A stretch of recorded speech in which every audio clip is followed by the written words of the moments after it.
If you enjoy this podcast, then be sure to check out Farm Small, Farm Smart Daily, where you can get your daily dose of farm wisdom. Tune in every day to learn the latest tips, tricks, and stories from the world of farming. Whether you're a seasoned farmer or just getting started, our podcast has something for everyone. Join us as we explore topics like farm business, crop planning, soil management, and tools and technology. Start your day off right with Farm Small, Farm Smart Daily, available on all major podcast platforms. Don't miss out. Subscribe today.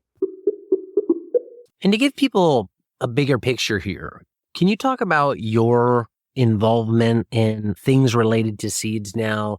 You've grown microgreens for 10 plus years. You're stepping away from that and you're stepping really into this seed realm, and you've done a lot of work in this over the past few years. Can you start to tie together your experience and talk about that so people get the bigger picture for that? Yeah, for me, before I was growing microgreens in the urban environment, I was running a small scale farm. I was doing vegetable farming and market farming and growing for the markets and CSA and restaurants. Seed was one of the topics I was introduced to early in that process. I didn't grow up in a farming family. It's something like a lot of people I came into later in life. And here in British Columbia, there's a very active community of seed growers. And just south of the border in Washington State is the Organic Seed Alliance, which do a lot of work on breeding, participatory research, and advocacy work related to seeds. I was pulled into seeds because of the community around me and how engaged they were. And then over time, it's something I've gotten more and more involved in. I did step away from it for quite a few years while I was focused on microgreens production. But a couple of years ago, I got the opportunity to get back into working with seed and with seed growers, mostly in a programming position to support seed growers and help expand seed production here in British Columbia. And the focus of the work that I do and my area of interest is in vegetable seed production, and particular for organic systems. There is a lot of seed on the market now. And if you're buying conventional seed, it's seed that's been bred and grown out in conventional systems, and thus it's conditioned for those systems. And we've learned over time that organic growers and organic systems are unique, and breeding plants to be optimized for organic systems would be of great benefit to growers. Yeah, my interests have ended up spanning quite a wide range of topics. And really, my focus these days is on vegetable seed production and participatory research here in British Columbia to expand what we can do in terms of local seed production.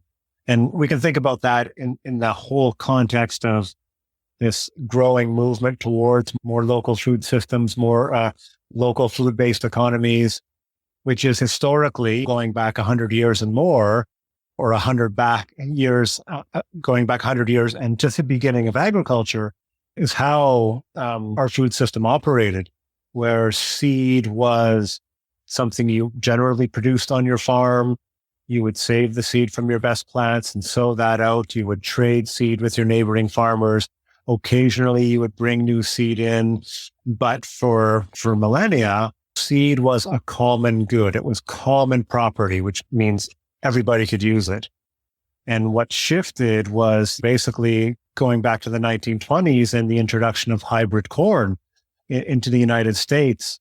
And the hybridization of crops, it did many things, but two things in particular it did is it produced these very vigorous, very high yielding plants that in the beginning were quite resistant to disease, were very uniform, and really increased production for a lot of farmers.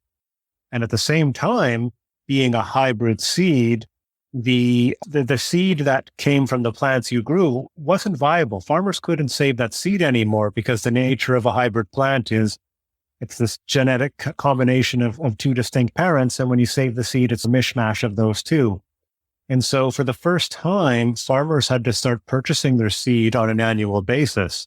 And this was really the beginning of seed becoming more and more of a private good. And over time, there's been the policies in terms of plant variety protection, plant patenting, more hybridization, and licensing of crops that has really pushed seed along the continuum more and more towards privatization to the point now that there's concerns all over the world about anybody's right to save any seed at all. There's a lot of concern in Europe over new regulations they're looking at there in the European Union. And I myself am currently really looking at Canada's seed regulations, which are more focused around grain crops, these big commodity crops, but do include vegetables and vegetable seeds. And looking at the question, is it now illegal for farmers to save certain seeds? So I've covered a lot there. It's a very complex issue, but there's a lot of stuff that I think we as farmers and growers should be thinking about when we're making seed purchases due to the changing nature of seed over this 100-year period. Hey there, want to spend less time pulling weeds? Check out Soil Shield by Modern Grower. It's the pre-cut landscape fabric solution to help you drastically reduce weed pressure. Just roll it out, staple it down, and plant. Then let it do the work for you. Say goodbye to endless weeding and hello to more free time. Plus, it's high quality, durable, and will last for years, saving you time and money in the long run. It's available in a variety of row and hole spacings to accommodate all the crops that vegetable farmers grow. Learn more about Soil Shield landscape fabric at shop.moderngrower.co or using the link below.